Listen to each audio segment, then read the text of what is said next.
흉측한 표정과 괴상한 말투, 그리고 괴성이 난무하는 사람 앞에 아주 잘생긴 가톨릭 사제가 십자가를 들고 있습니다.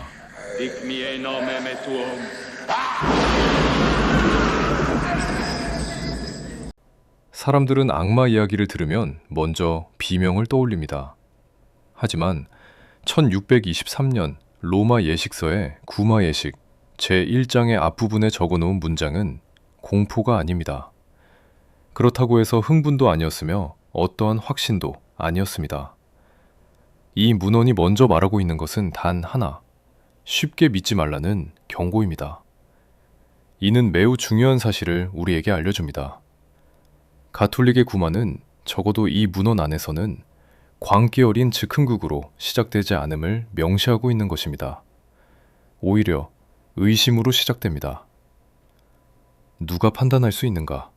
무엇을 보고 구별할 것인가? 그리고 어디까지 물을 수 있는가? 금지된 문서 번역서의 스페셜 시리즈, 교황청이 발간한 로마 예식서의 구마 예식 제2화는 바로 이 질문에서 출발합니다. 로마 예식서가 말하는 첫 번째 기준은 누가 이 일에 손을 댈 수 있는가입니다. 지난 제1화에서 전해드렸던 바와 같이 1623년 문헌은 이 집전자를 사제 또는 그 밖의 합법적인 교회의 사역자라고 부릅니다. 그리고 거기서 추가적으로 경건해야 하고 신중해야 하며 삶의 온전함을 갖추어야 한다는 규범을 적고 있습니다. 또한 자기 힘을 믿는 사람이 아니라 신의 힘에 의지하는 사람이어야 한다고 말합니다. 탐욕에서 떨어져 있어야 하고 이 일을 사랑과 겸손으로 수행해야 한다고 적습니다. 즉, 여기서 구마는 재능의 퍼포먼스가 아니라 자격과 질서의 문제로 다루고 있습니다. 이러한 규범, 다음에야 비로소 대상에 대한 이야기를 합니다. 그런데 여기서도 문헌은 결코 서두르지 않습니다. 예식서는 누군가를 악마에게 사로잡힌 사람이라고 쉽게 믿지 말라. 오히려 그 사람을 흑담즙이나 다른 질병으로 고통받는 이들과 구별할 수 있는 표지를 알아두라고 말합니다. 이 한 문장만으로도 우리는 중요한 사실 하나를 알 수 있습니다. 적어도 1623년의 로마 예식서는 이상한 행동을 보인다고 곧바로 빙의라고 선언하라고 가르치지 않습니다. 먼저 분별하라고 말합니다. 먼저 구별하라고 말합니다. 그렇다면 문헌은 우리에게 어떤 기준으로 판단하라고 했을까요?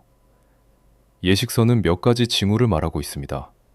알지 못하는 언어를 여러 말로 하거나 그런 말을 알아듣는 것, 멀리 있거나 감추어진 일이나 사물을 드러내는 것, 그리고 나이와 상태의 자연스러운 한계를 넘어서는 힘을 보이는 것 등입니다. 이것이 1623년 예식서가 적어놓은 분별의 목록입니다. 물론 이것이 현대적 의미의 검증 체계라고 말할 수는 없습니다. 하지만 적어도 중요한 것은 이 문헌이 무질서한 공포의 언어가 아니라 분류의 언어로 쓰여 있다는 사실입니다. 이제 가장 많이 오해되는 장면으로 가보겠습니다. 왜 이름을 묻는가? 입니다. 대중문화 속에서 이 장면은 종종 극적인 비밀처럼 묘사됩니다. 하지만 적어도 1623년 로마 예식서 안에서 이름을 묻는 일은 신비한 연출이 아니라 규정된 질문 항목입니다. 예식서는 필요한 질문들을 나열하면서 부마자를 사로잡고 있는 영들의 수와 이름, 들어온 때, 그리고 원인을 묻는다고 적습니다. 즉, 이름은 특별한 예외가 아닙니다. 이름은 그 질문들 가운데 하나입니다. 예식서는 여기서 한 걸음 더 나아갑니다. 본문 안에는 이름만이 아니라 언제 떠날 것인지까지 말하라고 명령하는 문장이 등장합니다. 너의 이름과 너의 퇴거의 날과 시각을 내게 말하라. 이 대목은 중요합니다. 왜냐하면 여기서 질문은 단순한 확인을 넘어서 의식의 질서를 따라 대상을 특정하고 시간까지 묻는 절차로 발전하기 때문입니다. 그러므로 1623년 로마 예식서에서 이름을 묻는 장면은 막연한 오컬트 쇼맨십이 아니라 정해진 틀 안에 제한된 신문이라고 말하는 편이 가장 정확합니다. 이 부분에서 많은 사람들이 로마 예식서와 솔로몬계 문헌을 한데 섞어버리는 오류를 범합니다. 하지만 문헌의 기록은 우리에게 그렇게 전하고 있지 않습니다. 1889년 더 키 오브 솔로몬은 대형 박물관의 고대 필사본들에서 번역 편집한 책이라고 소개합니다. 그리고 동시에 레메게톤, 즉 레서키는 현재의 이 책과 같은 것이 아니다 라고 분명히 적혀 있습니다. 반면 1903년판 더 레서키 오브 솔로몬 고에티아는 아예 악령의 책이라고 불립니다. 즉 로마 예식서가 사로잡힘을 분별하고 축출하는 문헌이라면 이쪽은 영들을 부르고 결박하는 그리모어 전통의 문헌입니다. 이 둘을 같은 책처럼 말하는 순간 설명은 편해질지 몰라도 그 진실과 역사적 사실은 무너집니다.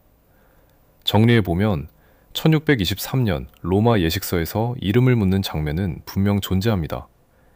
하지만 그 장면을 예식 전체의 핵심으로 이해하면 오히려 예식서에서 멀어집니다. 이 문헌이 말하는 중요한 것은 이름 그 자체가 아닙니다. 그보다 먼저 누가 이 일을 수행할 수 있는가, 무엇을 보고 분별해야 하는가, 그리고 질문조차 어디까지 허용되는가입니다. 이름은 그 제한된 질문들 가운데 하나일 뿐입니다. 그러므로 적어도 로마 예식서의 세계에서 구마의 중심은 악마의 이름이 아니라 자격, 분별, 기도, 명령, 그리고 통제된 절차에 있습니다. 바로 여기서 로마 예식서의 진짜 성격이 드러납니다. 이 문헌은 구마자가 말 많음에 빠져서는 안 된다고 적습니다. 쓸데없는 질문, 호기심에서 나온 질문, 특히 자기 직무와 상관없는 미래나 숨겨진 일에 대한 질문을 금지합니다. 그리고 그 다음 문장이 더 중요합니다. 구마자는 더러운 영에게 침묵을 명하고 오직 묻는 것에만 대답하게 하라고 되어 있습니다. 이 한 줄만으로도 많은 오해가 정리됩니다. 로마 예식서의 구마는 악마와 장시간 대화를 나누는 장르가 아닙니다. 필요한 것만 묻고 그 외에는 닫아버리는 구조입니다. 즉, 이 문헌이 원하는 것은 정보의 확장이 아니라 대화의 봉쇄입니다. 로마 예식서는 여기서 한 걸음 더 나아갑니다. 예식서에 적혀 있는 필요한 질문을 묻는 것은 허용하지만 그 밖의 악령의 잡담과 웃음과 어리석은 말은 억제하거나 경멸하라고 말합니다. 그리고 주변 사람들에게도 경고합니다. 구마 장소에 모인 사람은 그 수가 적어야 하며 그들 역시 그 말들에 신경 쓰지 말고 스스로 부마자에게 질문하지도 말라고 적습니다. 대신 하느님께 그를 위해 겸손히 기도하라고 말합니다. 이것은 아주 중요한 사실을 우리에게 알려줍니다. 예식서는 구마 현장을 정보 수집의 장으로 만들지 않습니다. 오히려 기도의 장으로 되돌립니다. 결국 여기서 이름을 묻는 행위는 흥미를 확장하기 위한 입구가 아니라 그 이상을 차단하기 위한 좁은 통로에 더 가깝습니다. 또한 예식서는 악령의 함정에 대해 경고합니다. 악령들은 때로 스스로를 숨기고 부마자의 몸을 마치 자유로운 것처럼 남겨두어 당사자가 완전히 풀려났다고 믿게 만들 수 있다고 적습니다. 그러나 구마자는 멈추어서는 안 됩니다. 문헌은 분명히 말합니다. 해방의 표지를 볼 때까지 멈추지 말라. 왜 이런 문장을 적어두었을까요? 그 이유는 로마 예식서에서 핵심은 악령이 무슨 말을 하느냐보다 그 사람이 정말로 해방되었는가를 끝까지 확인하는 데 있기 때문입니다. 즉, 이름을 알아냈다고 해서 끝나는 것이 아닙니다.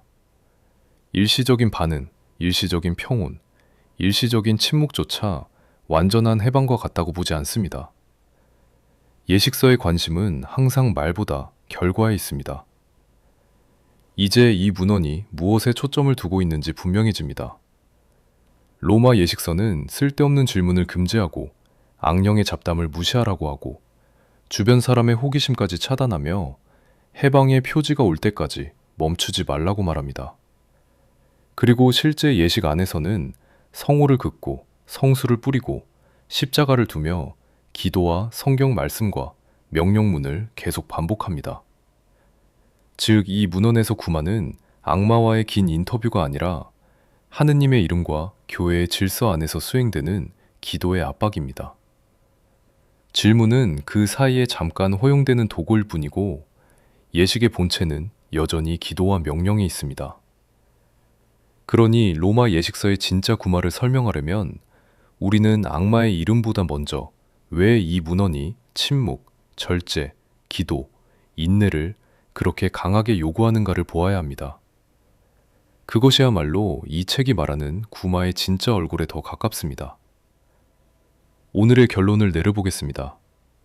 앞서 말씀드린 바와 같이, 그리고 영화에 등장하는 장면과 같이 로마 예식서 안에서 이름을 묻는 행위는 분명히 존재합니다. 그러나 그것은 허용된 질문이지 예식의 핵심이 아닙니다. 예식서는 이름을 묻게 하면서도 동시에 쓸데없는 질문을 막고 악령의 잡담을 끊고 주변의 호기심을 차단하고 기도와 명령 속에서 해방의 표지를 끝까지 기다리라고 말합니다. 그러니 적어도 이 문헌 안에서 구마의 중심은 악마의 이름을 아는 것이 아니라 하느님의 이름 아래에서 끝까지 질서를 유지하는 것입니다. 그리고 바로 그 점에서 로마 예식서의 구마는 우리가 흔히 상상하는 드라마보다 훨씬 더 냉정하고 훨씬 더 절제되어 있으며 훨씬 더 제도적인 문헌입니다. 이 문헌은 악령이 언제나 드러나는 존재라고 말하지 않습니다. 오히려 거짓되게 대답하고 자신을 숨기고 떠난 것처럼 보이게 만들며 병이 자연스러운 것처럼 믿게 할 수도 있다고 경고합니다. 그러므로 구마자가 해야 할 일은 말을 많이 듣는 것이 아니라 속임수 속에서도 무엇을 끝까지 보아야 하는지 아는 것입니다. 다음 화에서는 악마는 어떻게 속이는가, 구마자는 무엇을 보는가에 대해서 살펴보겠습니다. 로마 예식서가 경고한 기만과 분별의 구조를 철저히 문헌의 근거에서 확인해 보겠습니다. 진실의 눈으로 어둠의 저편을 보실 준비가 되셨다면 구독과 알림 설정으로 문을 여십시오. 감사합니다. 오피오였습니다.